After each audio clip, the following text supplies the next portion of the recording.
Après 15 ans, Vital Kamerhe est élu par ses pairs de l'Union Sacrée ticket au perchoir de l'Assemblée nationale avec 183 voix contre 113 pour Mbosso Kodiaye, 69 pour Bati Lukwebo. Le patron de l'UNC promet de mener des réformes dans le seul but de répondre aux desiderata de la population après son élection. 24 avril 1990, à ce jour, 34 ans depuis que l'ancien président de la République, Mobutu Sese Seko Kumbendo Wazabanga, annonçait la fin de la pensée unique avec le parti État et l'ouverture au multipartisme. Qu'en est-il de la démocratie et du multipartisme aujourd'hui en RDC? Et le monde repense dans ce journal. Alors que l'ONU exige une enquête internationale sur les fosses communes découvertes à Gaza, l'État hébreu demande avoir creusé des fosses communes dans les deux principaux hôpitaux de Gaza après la découverte lundi de plus de 200 corps à l'hôpital Nasser de Khan Younes. Et puis on parle de la culture 8 ans après le décès de Papa Wemba ce 24 avril, on célèbre une fois de plus l'artiste, oui, le pape de la sape congolaise, mais aussi patron de la rumba. Le point sur l'actualité, bienvenue dans ce journal sur Télé 50 à la une. Les primaires de l'Union Sacrée pour dégager le choix de la majorité pour le perchoir de l'Assemblée nationale.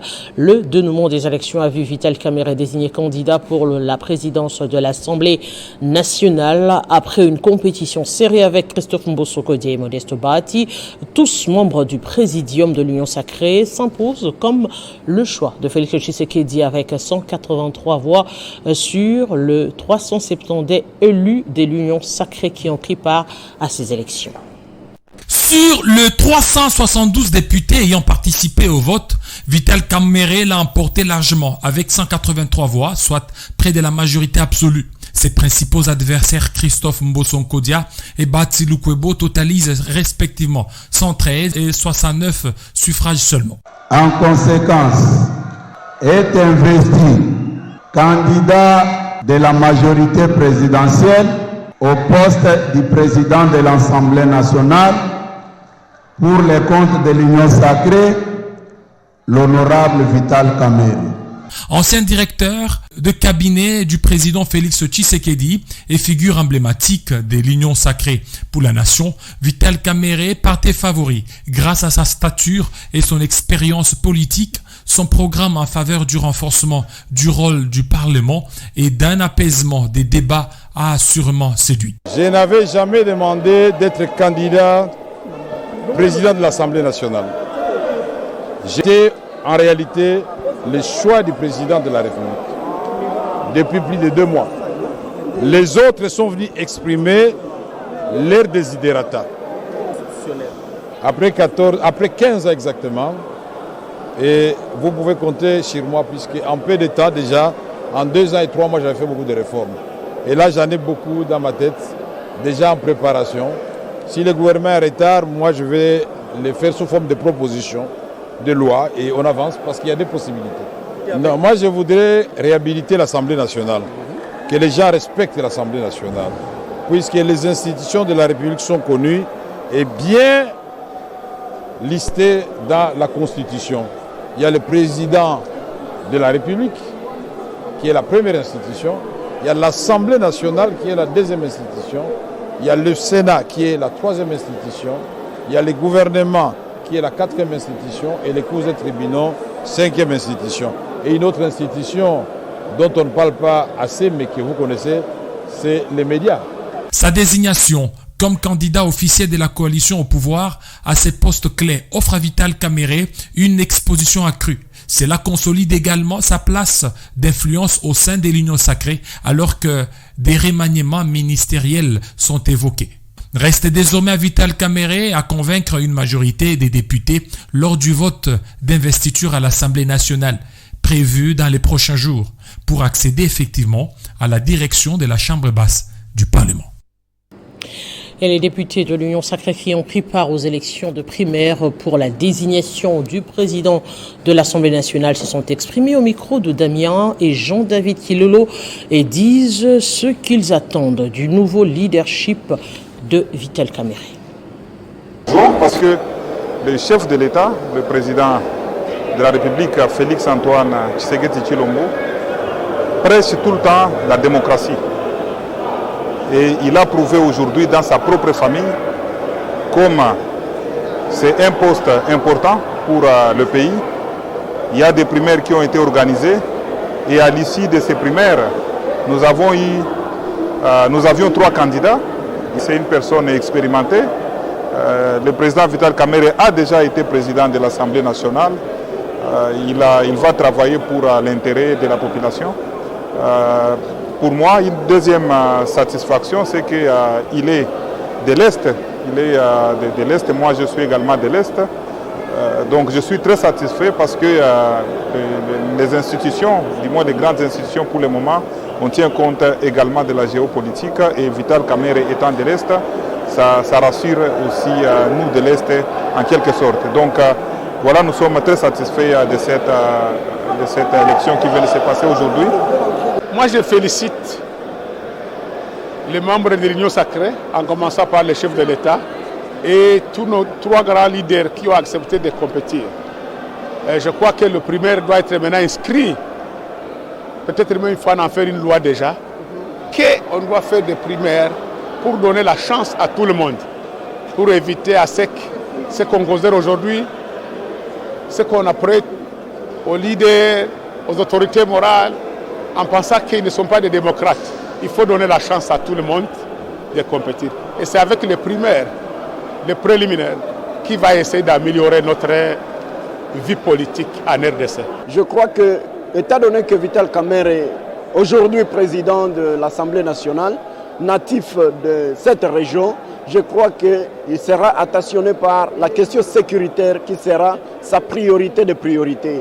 Et quand il battait campagne, il a soulevé cette question et il a dit que la situation sécuritaire lui préoccupe. Et juste après ces primaires, le ticket de l'Union sacrée a été reçu par le chef de l'État dans la soirée. Vital Kamerhe s'est exprimé au sortir de cet entretien avec le chef de l'État. On l'écoute. Président, l'honorable Vital Kamerhe. Monsieur le Président de l'Assemblée nationale, félicitations. Mes respects, Excellence. Mes respects et merci pour tout. Merci pour tout. Aujourd'hui, c'est un grand jour. Merci. Félicitations. Loyauté réitérée. À la demande du président de la République, parce que nous étions 3 candidats et le président a voulu qu'on applique la démocratie parce qu'il ne voulait pas avoir de préférence pour l'un ou l'autre candidat. Je dois d'abord rendre grâce à Dieu qui a fait que cet événement puisse avoir lieu. Remercier le président de la République pour la confiance qu'il m'a toujours faite et je réitère. Pour l'éditorialiste maison Jean-Marie Kassamba, patron de Télé 50, le choix de Vital Kamerhe est une suite logique et à ce titre, le pacificateur est bien parti pour être le dauphin de Félix Tshisekedi en 2028. Vital Kamerhe sort de ses cendres. Je vous l'avais dit ici. Enterré plusieurs fois, mais jamais. Je vous ai dit Vital Kamerhe était un animal politique. Vital Kamerhe a été enterré lorsqu'il était directeur de cabinet du président Tshisekedi. Les gens disaient qu'il faisait le vice-président de la République, qu'il ne respectait pas les protocoles, qu'il fallait vraiment l'achever, l'envoyer aux orties. Les conseillers zélés de l'époque ont précipité Vital Kamerhe jusqu'à l'humilier, lui et sa femme, ses enfants. Sur ce plateau, j'ai reçu les partisans de Vital Kamerhe qui pleuraient. Beaucoup de ceux qui étaient avec Vital Kamerhe, y compris dans l'UNC, son parti politique, l'ont lâché. Certains sont partis créer des partis politiques. Il y en a même qui ont témoigné contre lui. On a même dit que Vital Kamerhe, il était mort politiquement. Il a tenu mordicus jusqu'à obtenir un non-lieu, pour ne pas dire il a été lavé par la même justice au sorti de la prison. Il est bombardé, vice-premier ministre en charge de l'économie. Il a rencontré le même conseiller qui l'ont humilié du président Tshisekedi. Il a fait semblant, comme tous les chis, de les avoir Il a fait semblant. Oui, il a fait semblant. Vous savez, sociologiquement, le peuple chi est téméraire. C'est comme les gens du Congo central. Ils fonctionnent en douce. Ils peuvent accumuler, avaler les couleuvres, attendre leur temps.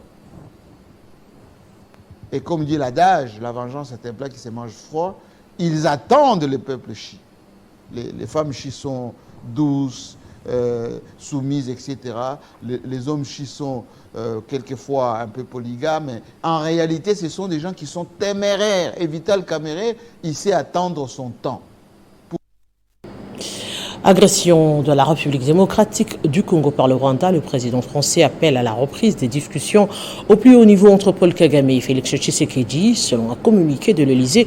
Et c'est au cours d'une conversation téléphonique qu'Emmanuel Macron a lancé cet appel qui vise à faire taire les armes, respectant ainsi l'intégrité territoriale congolaise. Le communiqué de l'Élysée précise que la paix dans l'Est de la République démocratique du Congo n'était pas le seul sujet hier à l'ordre du jour lors de cet échange téléphonique entre Emmanuel Macron et Paul Kagame. Selon l'Élysée, les deux présidents ont passé en revue les différentes priorités de la relation bilatérale qui se sont renforcées ces dernières années, abordant la question de la stabilité régionale et de la crise dans l'Est de la République démocratique du Congo. Emmanuel Macron appelle à la reprise des pourparlers au plus haut niveau entre les deux parties, la RDC et les Rwandais. Malheureusement, l'approche de Macron qui viserait selon lui la cessation des hostilités dans l'Est de la République démocratique du Congo n'est pas saluée par les Congolais qui placent les présidents français et toute la communauté internationale devant leurs responsabilités. Commentant les communiqués de l'Élysée postés sur les réseaux X par plusieurs médias, il y a par exemple Innocent Ibinois qui écrit « L'évasion de l'Ukraine par la Russie ». Macron déclare que la Russie ne doit pas gagner et que l'Ukraine doit être soutenue. Mais quand il s'agit de l'agression du Congo par les Rwandais, Macron appelle au dialogue, comme si les partis n'avaient jamais parlé et que cela n'avait jamais résolu aucun problème. Dès qui se moque-t-on, écrit cet internaute. Emmanuel Kassongo lui rappelle sur son compte X qu'il est connu de tous que Tshilombo n'a jamais refusé de discuter avec Kagame à condition que les troupes rwandaises se retirent d'abord de notre territoire. Fin des citations. Cependant, tout reste à savoir si le président français Emmanuel Macron veut jouer un rôle de médiateur clé dans les efforts pour restaurer la paix et la stabilité dans cette zone stratégique importante de l'Afrique australe. La question mérite bien d'être posée. L'Office national d'identification de la population annonce la poursuite de l'opération d'identification de la population permettant la tautologie de la grande masse. Ces opérations vont commencer par les 4 communes pilotes de la ville de Kinshasa, dont Bandalungwa, Lingwala, Limete et Nsele. Au cours de ces échanges avec la presse, le directeur général de cet office a rassuré l'opinion qu'il n'y a jamais eu de détournement et que tout se passe en toute transparence et personne ne bloque la machine d'identification de la population. Après avoir délivré la carte d'identité au chef de l'État Félix Tshisekedi, l'Office national d'identification de la population vient d'annoncer le lancement de l'opération de la grande masse de la population. Avant cela, l'Office a débuté avec la formation des formateurs qui devra durer pratiquement 3 jours. La formation prend 3 jours pour permettre à ces gens formés de faire le travail pour notre population. Nous ne voulons pas qu'il y ait de... Je ne veux pas vexer les étrangers. Il faut que ce soit les Congolais qui identifient et qui donnent la carte aux Congolais. Après la formation, c'est l'identification proprement dite et la remise de la carte. Je vous dis, ceux qui sont formés aujourd'hui seront sur les machines pour identifier les Congolais, remettre la carte aux Congolais. Après la formation, l'étape suivante sera l'identification et la remise des cartes aux différentes catégories de la population. Que notre population soit patiente. Le travail va se faire. Qu'elle ne suive pas les tapages de vieille gloire. Que notre population ne suive pas les détracteurs. Non. Il n'y a pas de détournement. Le NIP passe le NIP. On n'a pas encore reçu l'argent. Et il n'y a rien. S'il y a à faire, c'est le travail qui se fait. 40 ans après, la population congolaise obtiendra sa carte d'identité nationale. La dernière carte remonte à l'époque du Zaïre sous Mobutu Sese Seko. L'identification de la population et la délivrance de la carte est l'une des promesses réalisées par le président Félix Tshisekedi durant son mandat. En parlant du temps de Mobutu, ce mercredi 24 avril 2024, la RDC totalise 34 ans du processus démocratique depuis le discours du lancement du retour au multipartisme et de la démocratisation du pays en 1990 par le président Mobutu avec la phrase magique « Comprenez mon émotion ». Depuis lors, il y a eu notamment 4 cycles électoraux multipartistes, ceux de 2006, de 2011, de 2018 et de 2023. Quelle lecture faire du processus démocratique en RDC 34 ans après son lancement? Réponse avec Benjamin Moudiata.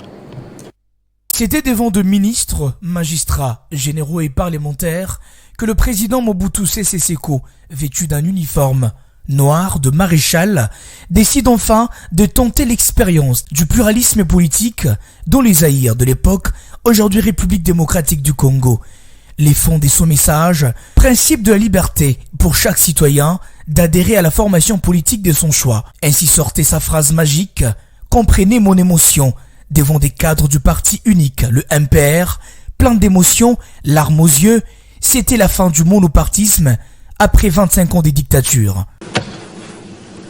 Comprenez mon émotion.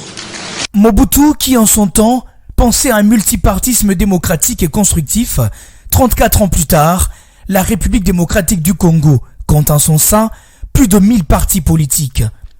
Une floraison non constructive, pour ne pas dire désordre à ciel ouvert, où chaque autorité politique a au moins son propre parti politique. Multipartisme, quel impact sur la vie du Congo? Déjà 4 cycles électoraux démocratiques depuis 2006, le Congolais croupissent encore dans leur misère. Le développement qui reste dans les discours, tout ce qui se multiplie dans le pays, c'est le nombre de partis politiques. Était-ce une bonne idée de quitter le parti-État pour les multipartismes? La question continue de tarauder les esprits de Congolais et Congolaises, car aux yeux de tous, les combats de partis politiques, quels qu'ils soient en RDC, loin d'un combat démocratique visant le développement intégral, se résument aux intérêts personnels des quelques individus. Et en santé, en cette date, le monde célèbre la lutte contre la méningite, une maladie qui est en voie d'être maîtrisée dans le monde, mais la situation en Afrique subsaharienne reste inquiétante. La sensibilisation s'avère donc importante selon l'Organisation mondiale de la santé. Généralement causée par les infections, la méningite est une maladie inflammatoire de la membrane qui enveloppe le cerveau et la moelle épinière. Selon l'Organisation mondiale de la santé, la méningite reste un problème majeur de la santé publique mondiale. Les épidémies et les symptômes de la maladie sévissent dans le monde et plus particulièrement en Afrique subsaharienne. Selon les études cliniques, environ 1 personne sur 10 atteinte de ce type de méningite en meurt et 5 présentent de complications graves. Cette maladie peut avoir différentes causes telles que les bactéries, le virus, les champignons et des parasites. En République démocratique du Congo, l'épidémie de la méningite a enregistré 6 000 à 10 000 cas suspects signalés chaque année selon l'Organisation mondiale de la santé depuis 2015 jusqu'à nos jours. Et en culture, les ministres de la Jeunesse, Sport et Culture de l'Union africaine ont décidé de décréter la date du 24 avril correspondant à celle du décès de Papa Wemba comme celle de la Journée africaine de la musique. En 2016, on se rappelle, la star de la rumba congolaise et pape de la SAP décédé sur la scène du Festival des musiques urbaines d'Anoumabo à Abidjan, à Côte d'Ivoire. 8 ans après, à Kinshasa, une série d'activités commémoratives y est organisée. Nuit du samedi 24 avril 2016, la belle ambiance du festival de musique urbaine d'Anoumabo se rompt d'un coup. Un homme en tunique blanche et un gros chapeau rouge, bouillant sur scène, sans un signe annonciateur d'une indisposition présageant un fait funeste, dans les secondes qui suivaient, s'effondre. C'est la dernière scène de Papa Wemba, mort honorablement, micro à la main, comme un vaillant soldat au front. Un épisode inoubliable pour des milliers de spectateurs présents et des téléspectateurs devant leur poste téléviseur à travers le monde. Il n'y avait que silence stupéfait et sanglots au fond de la gorge. Une mort sous le signe d'une prédiction concrétisée quelques mois après une interview au cours de laquelle il révélait dans quelle posture il souhaitait quitter la terre des hommes. Je crois que ça sera sur scène où je partirai devant tous les fanatiques. C'est votre souhait, ça. C'est ce que vous souhaitez pour vous. J'ai comme l'impression, parce qu'il y a des moments qui, ça m'arrive sur scène, je vais le dévoiler maintenant, où je sens comme je plane. Comme je suis en train de planer, quoi. 8 ans après sa mort, le souvenir de ce décès tragique demeure intact, raison d'une reconnaissance de la part des membres de sa famille, ses proches, ainsi que ses anciens collaborateurs. Ce matin, ils étaient en nombre à la nécropole entre terre et ciel pour le dépôt de gerbes de fleurs. Le programme de la journée prévoit une messe d'action de grâce couplée de témoignages sur l'esplanade devant lequel est érigé son monument à Matongé en même temps que l'expo de ses œuvres et habits au Musée national de la RDC. Une soirée musicale va clôturer cette journée mémorable du 24 avril, instaurée journée africaine de la musique dédiée à Papa Wemba. Une célébration voulue par les ministres des Affaires étrangères de l'Union africaine, mais qui tarde à prendre son élan faute de volonté politique intérieure. La demande de la ministre de la Culture, Art et Patrimoine ne serait-elle pas le vœu de la matérialisation de cette journée reconnue à l'échelle continentale? Les questions se posent, mais sans une réplique réconfortante pour les fans de la star.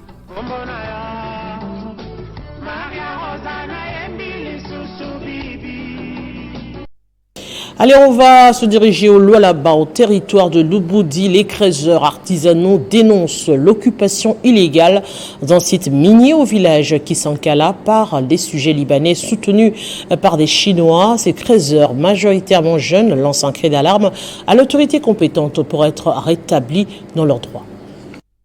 À Kisankala, village situé à environ 5 km de Kinsanfu, en territoire de Lubudi, la population dénonce l'occupation illégale d'un site minier par des sujets libanais. Ces derniers sont soutenus par les Chinois sans permis d'exploitation. Sur cette route conduisant à Kisankala, des véhicules lourdement chargés de minerais ne tarissent pas. Une fois sur les sites d'exploitation, des engins s'activent à extraire du cobalt au grand désarroi de la population. Des activités menées sous la conduite des Libanais et Chinois depuis plusieurs jours et pourtant sans permis d'exploitation. Site déjà envahi par Libanais. Comme vous voyez, le site est envahi par les Libanais et les comités cherchent de voies et moyens pour trouver solution à ces fléaux. Les boss n'ont comité un problème juste dû à politique. Dès lors, des jeunes n'y ont plus accès. La population paye déjà les frais. Des créateurs artisanaux, désormais sans jugement, disent ne pas savoir comment se reconvertir professionnellement. Est-ce que comment comprendre que les Libanais viennent exploiter notre région? Comment Bob, les Libanais qui peuvent venir nous dominer chez nous? C'est grave. À cause des altercations entre Libanais, Chinois et créateurs artisanaux, la zone est depuis quelques jours fortement militarisée. Et dans le Congo, la prison centrale de Kenge n'a pas reçu de subvention depuis quelques mois. Les détenus seraient même abandonnés à leur triste sort, selon le ministre provincial des droits humains de la région qui livre cette information. Il précise par ailleurs qu'outre quelques assistances ponctuelles des confessions religieuses, la situation est très précaire. Il estime qu'il est urgent de désengorger cette maison carcérale et de réhabiliter la prison centrale du territoire de Féchi afin de permettre à celle du chef-lieu de la province de souffler avant sa reconstruction complète. Revenons à Kinshasa, la capitale, pour parler du phénomène embouteillage qui devient un casse-tête pour les usagers des routes. L'avenue des Huileries, par exemple, est caractérisée ces derniers jours par d'énormes embouteillages qui pénalisent la circulation de la population avec comme conséquence hausse du prix de transport. Le non-respect de règles des circulations est l'un des principales causes des embouteillages dans cette partie de la capitale congolaise, hormis les routes secondaires qui sont impraticables. Une équipe de la rédaction de Télé 50 était sur terrain. Rouler sur les routes de Kinshasa, capitale de la RDC, devient un sérieux problème pour les automobilistes et autres usagers de la route. Depuis un certain temps, il devient de plus en plus difficile de se déplacer en toute quiétude sur les chaussées de la capitale. Selon plusieurs témoins, l'expansion démographique incontrôlée et les manques de routes secondaires seraient à la base de ces phénomènes dans la ville-province de Kinshasa. Cette artère qui désenclave les habitants de ce coin est caractérisée d'énormes bouchons qui pénalisent la circulation. Conséquence, les prix de transport deviennent de plus en plus élevés.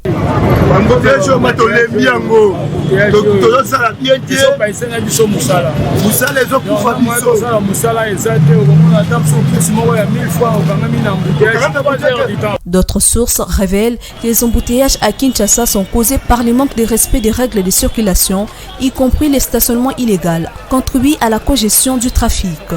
Le contrôle du trafic à Kinshasa est souvent inefficace en raison d'une coordination insuffisante entre les autorités locales chargées de la gestion routière.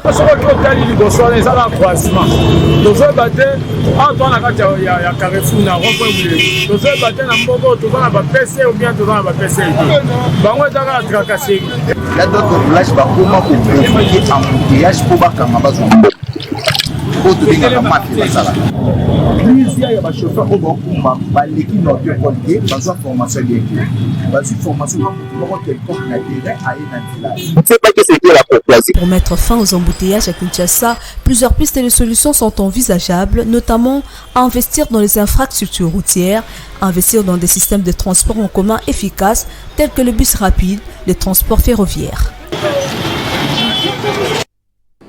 À cela s'ajoutent les motocyclistes qui semblent avoir leur code routier propre à eux pour circuler à travers la ville de Kinshasa. Et en dehors de nos frontières, l'armée israélienne a démenti hier mardi 23 avril les accusations portées par l'armée de la défense civile palestinienne qui l'accuse d'avoir érigé des fosses communes dans plusieurs hôpitaux, notamment le Nasser dans le camp de Younes où plusieurs cadavres ont été exhumés. L'armée israélienne qualifie ces accusations d'infondées en justifiant les cadavres retrouvés. Il faut signaler que le complexe médical Nasser de Khan Younes est le deuxième plus grand établissement hospitalier du territoire palestinien. Reportage.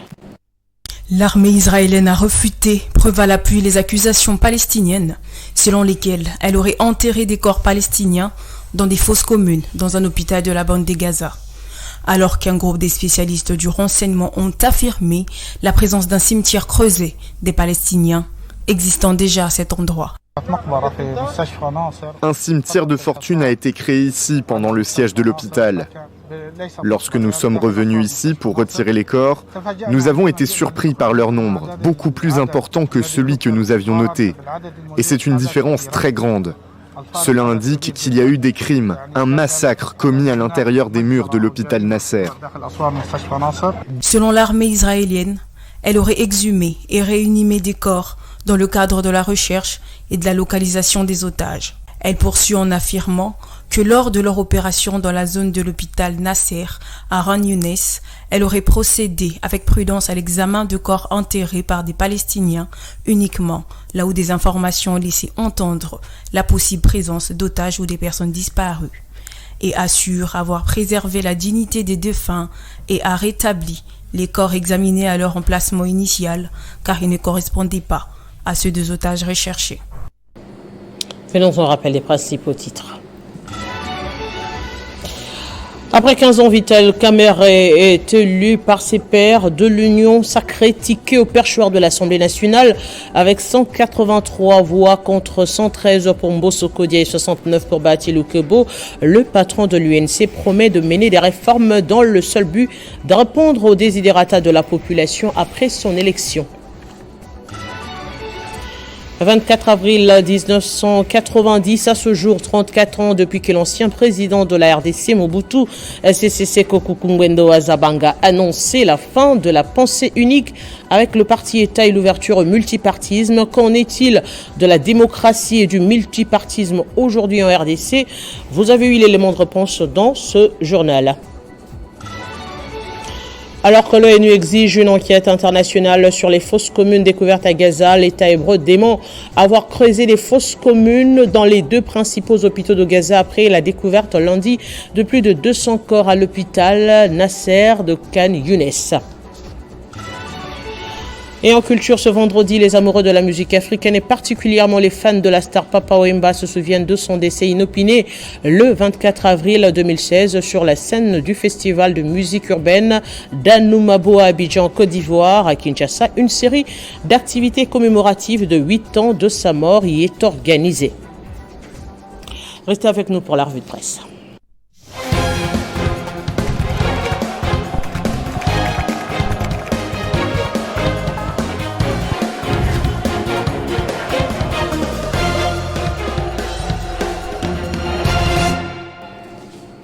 Les titres de ce mercredi, c'est la revue de presse de Nathan Diamouiti. Bonjour et bienvenue à vous. Bonjour Arlette Boutella, merci. Bonjour également à tous ceux qui nous suivent à travers la RDC dans le monde. L'actualité en ligne et dans les journaux papier reste dominée par l'Assemblée nationale. Vital Kamerhe, le ticket de l'Union sacrée pour le perchoir de l'Assemblée nationale.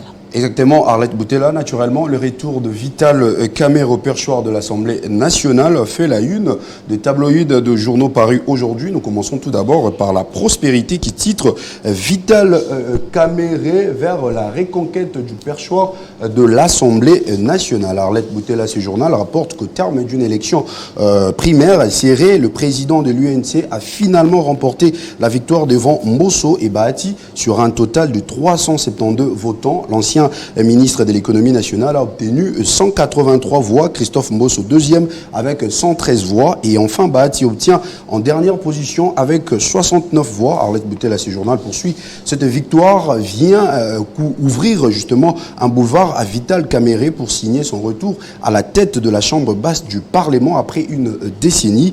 Et puis Arlette Boutella, de l'autre côté, il y a Forum des As qui note dans son tabloïd des précautions s'imposent. Une telle approche montre que tout n'est pas encore joué, la donne peut toujours changer si Vital Kamerhe ne prend pas des précautions pour allier à sa cause les élus qui ne l'ont pas élu.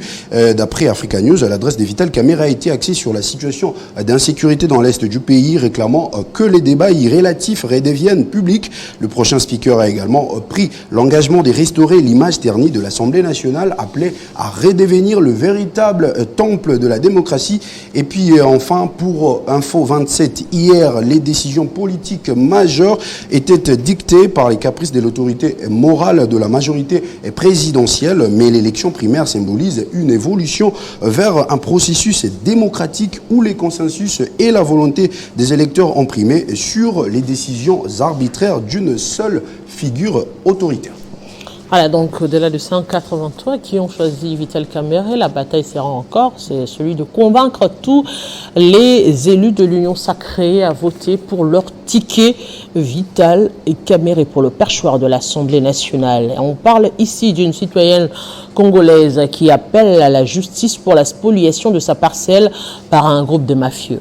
Exactement, Arlette Boutella, il s'agit d'une femme congolaise au nom de Lomami Zinga qui réclame justice dans la spoliation de sa parcelle. Nous retrouvons cette information à la une du journal La Prospérité qui écrit « Victime de la spoliation de sa parcelle à Gombe, Lomami Zinga réclame justice ». Dans le corps de son article, Arlette Boutella, ces médias parlent de la parcelle objet du litige a été acquise en bonne et due forme par la précitée en 1996. Lomami Zinga dénonce des pressions encaissées depuis un long moment et des tentatives tendant à l'empêcher de jouir de ses droits et le plus légitime. Arlette Boutella d'un média à un autre, le média en ligne New Narratif écrit dans son développement que les réseaux mafieux libanais ne s'arrêtent pas là. Il s'est tarde d'avoir la justice et les institutions de la République entre leurs mains et leurs actions ne se limitent pas à la capitale. Dans des cas similaires, des spoliations ont été signalés à travers le pays, alimentant un cycle d'enrichissement illicite et des financements des conflits armés à l'Est, contribuant ainsi au sous-développement persistant de la nation.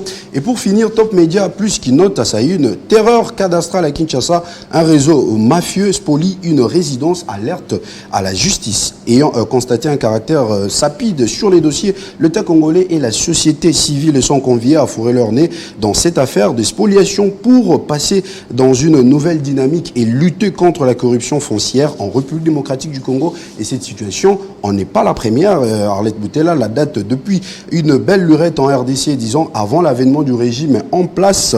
Ces réseaux mafieux des Libanais bénéficient d'un appui fort de certains hommes politiques du pays. Cela démontre visiblement le sabotage de loi du pays. Justice pour l'Omami, Zinga, Stop Spoliation foncière, poursuit ce même média. Merci beaucoup Nathan pour cette sélection.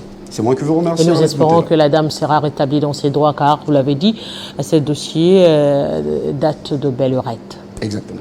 Merci beaucoup, aimables téléspectateurs. Ce journal est complètement terminé. Merci de votre attention et restez informés sur la 96.2 Radio 50. À très bientôt.